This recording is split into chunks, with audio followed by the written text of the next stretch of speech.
What's happening, guys? In today's video, we're going to be talking about the Centralian carpet python, also known as the Morelia breadlie. These would be considered a semi-large carpet python.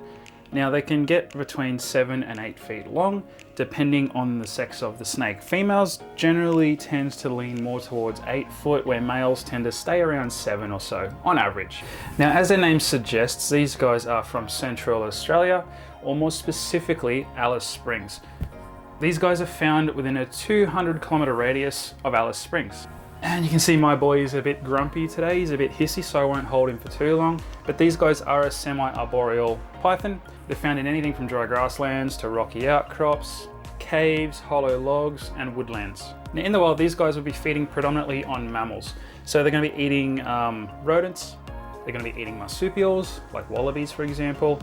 They'll also feed on birds and fruit bats. They won't turn their nose up at the odd reptile either, but they're predominantly a warm-blooded animal specialist, meaning mammals and birds primarily. Now, these guys can live on an average lifespan of around 20 years or so. Sometimes they can go even longer than that if you're lucky. So they are a long-term commitment as a pet, should you decide to get one of these snakes. Now, this male I'm holding here, he's pretty much showing off the sort of coloring you would find from what I would call a naturalistic breadlie. This is the sort of coloring you'd see from one in the wild. It's this really nice kind of orangey color. And they do tend to get, if I can show you guys, he's wrapped around my leg here. Just one second. You'll notice breadlie go darker towards the tail end of their body. The front end of their body is much lighter, almost like a pastel orange, where the tail end of the body goes darker, much darker brown, and the black is much more prominent as well. This is what you would find in the wild with these, and it's a beautiful coloring as it is. There are some morphs available with breadlie as well. You can get them in axanthic, for example. These will also breed with other Morelii species, and you can get morphs that way as well. These have been bred with albino Darwin carpets, for example, and from that you end up with albino breadlie, which aren't really yellow like an albino Darwin. They're more like a very hot orange color. Closest I can think of to describe it is the flaming hot Cheetos. They're a very similar color to those, very bright, almost fluorescent orange. So yes, there are a few morphs and hybrids available with breadlie, but the naturalistic color is also quite nice too. I might actually put this male back and swap him over for one of my other breadlie. He's just getting a little bit cranky at the moment. He doesn't like being handled for too long. Doesn't really bite, but you can hear him hissing away there. He just isn't a fan of handling for very long. Okay guys, this is my other male breadlie. He's also a male. Fair bit bigger than the other one though. Not as huffy and puffy with the handling though, so I can have him out for a little bit longer. So, as you can see, they get to a reasonable size, and this is a male. Females get a little bigger than this still. This guy's probably about 7 foot. He's a bit girthier than my other male and a little bit longer. But if you were to go with a female, expect it to get a little bit bigger and chunkier still. He's not quite as orange as the first male. He's a bit more pale colored, and that's just how he's always been. But he's a beautiful snake nonetheless. Now, if you were to start off with a hatchling breadlie, you're going to be keeping it in more than likely a hatchling box or a very small reptile enclosure. Now, the hatchling boxes are usually like a shoebox sort of size thing. They're usually like a foot or a 1.5 feet long by like 20 or 30 centimeters wide, roughly. In those, you'll have a water bowl, a hide, maybe some climbing branches. You can either use butcher's paper or newspaper for substrate. You can use coconut fiber. You can use aspen bedding. And you want to have a heat mat under the opposite end of the enclosure to where the water bowl is. They can live in this for about a year or so, and then you want to start upgrading them into their proper enclosure. Once these guys reach a length of about 2.5 foot, you can then move them into their full-sized enclosure, which would be a 4x2x2. You can go bigger than that if you want to, but generally a 4 foot long enclosure that's 2 foot wide and 2 foot tall is sufficient for a single breadlie. As I was saying, they're semi-arboreal, so give them some things to climb on. Make sure your climbing branches are fairly sturdy and aren't going to fall over. They're a pretty beefy snake. They can knock things over if they try hard enough. So you don't want your snake climbing on a branch and that branch falling. They're quite bulky and they can hurt themselves. So make sure your branches are fixed in nice and secure. Other things in this enclosure, you'll have a couple of hides, one on the warm end and one on the cool end. a water bowl large enough they can fully soak themselves in, and you'll change that water regularly. Temps for these guys are a little bit warmer than a lot of your other Australian carpet pythons. Generally, their warm end of the enclosure should be maintained between 33 and 38 degrees Celsius. Anywhere within that kind of spectrum is fine for these. You can achieve this by either using a heat mat, a heat lamp, or a ceramic heat emitter. You want it hooked up to a thermostat so you know your temps are maintained properly. You also want to make sure the enclosure has a good temperature gradient. This means it's warm at one end and it gets cooler at the other end, so the snake can move where he wants, depending on how warm he wants to be.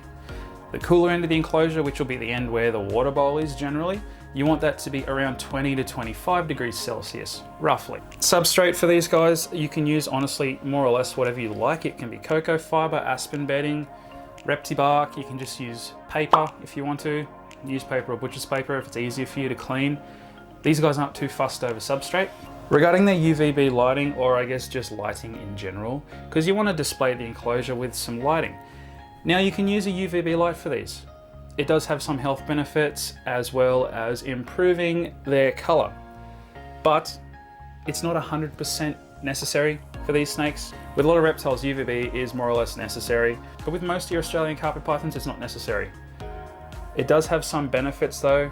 So if you want to use a UVB light on these, you can go for a 5 or a 10.0 UVB light.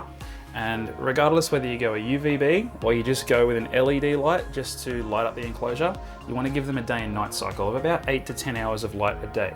When you're feeding your Centralian carpet, it's more or less like most other carpet pythons. As a hatchling, they're going to be on pinky or fuzzy mice, usually on a weekly sort of a basis, and once they're at a sub-adult sort of size, like around 2 to 3 foot long, you can drop them down to every 2 weeks of a feeding and just up the rodent size accordingly to maybe like adult mice, for example. And then once they're this sort of size, or the size of the slightly smaller male I had out at the start of the video, they'll be on anything from medium to even large rats every 2 to 4 weeks, depending. I've found during the winter time, they're not going to be eating as often. So if you wanted to, you can feed them a large rat during winter every 3 to 4 weeks. And during spring and summer, when it's a bit warmer, they might eat every 2 to 3 weeks. You kind of just have to do it based on how your snake feels. Sometimes they just might not want to eat, and that's perfectly fine. Snakes often go off their food for any length of time for whatever reasons they have for it. Usually during the colder times of the year, they're not as interested in food. So if your snake refuses to eat during winter for a few weeks, don't stress, it's perfectly normal. At least a quarter of my snakes go off their food during winter for a few weeks at a time sometimes. Nothing to worry about, just try again next week. But the general rule, you don't want to overfeed your python. Pythons aren't the most active snake, and they have a very slow metabolism. They put on fat quite easily, and they don't burn it off quickly. So you don't want to overfeed. Overfeeding your python will eventually lead to fatty liver disease, which can shorten their lifespan significantly. So at the least, it's always best to wait till your snake fully passes its meal through its system and poops it out, and then not even give it a few more days on top of that before you feed it again.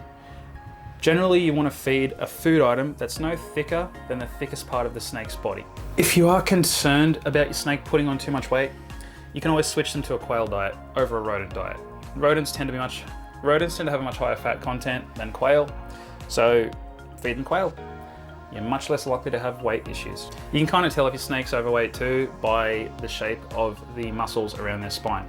So it's kind of hard for me to show you on this guy because he's not going to sit still. But basically, if you look at a snake's spine, on either side of their spine, running down their back, there's muscles there, running all the way down their body. They store fat there as well. If those two muscles that run all the way down their back on either side of their spine are kind of poking up above their spine, and their spine is almost indented in between them, that usually means your snake's a little bit on the overweight side. On the opposite end of the spectrum, if there is no muscle on either side of the spine and the spine itself is almost kind of tapering up, so they got like a very pointed back, if that makes sense at all, that means they're a bit underweight. So you want that nice balance where they just have a kind of evenly rounded back. Nothing is protruding over anything else. And that's kind of how you tell if your snake's at a relatively healthy weight. Bredli generally have a very good feeding response too. So if you want something that you don't have to worry about eating, especially when you have them brand new, for example, because often new snakes take time to settle and eat properly. And a lot of first-time keepers worry that the snake's not eating and get a bit stressed out about it. Bredlis generally will take food quite quickly when you bring them home from the breeder or the pet store or whatever. And it's rare they don't eat, and if they do, it's usually not a big deal, but generally these are a great feeding snake. They're very easy to feed. Temperament and handling with these is pretty good too. So if you want something that generally isn't going to bite you and is pretty relaxed with handling for the most part, Bredli are pretty good. They're pretty calm snakes. As long as you get them as a hatchling and you handle them occasionally, not too often, because snakes generally don't enjoy handling even if they are quite placid. It's something they tolerate. As this one's doing right now, he's just tolerating me doing this. But even though he might be a bit annoyed with me handling him right now, he's not showing us signs of aggression. He's not biting, he's not, you know, giving me like warning strikes or tensing up his body too much or anything. He's tolerating this quite well. and that's just a Bredli thing. Like, you always get some that are a bit snappy, and that goes for any snake, but generally Bredli are a pretty good snake for handling. Rightio guys, that's my video on the Bredli. Hope it was helpful. If you guys would like a rather nice tempered, medium to semi-large Centralian Australian python, maybe the Bredli is for you guys. Before I go guys, don't forget to like and subscribe if you're not subscribed already. You can support my channel by buying me a coffee. The link to my account is in the description below. But until then guys, I'll see you in the next one. Bye bye.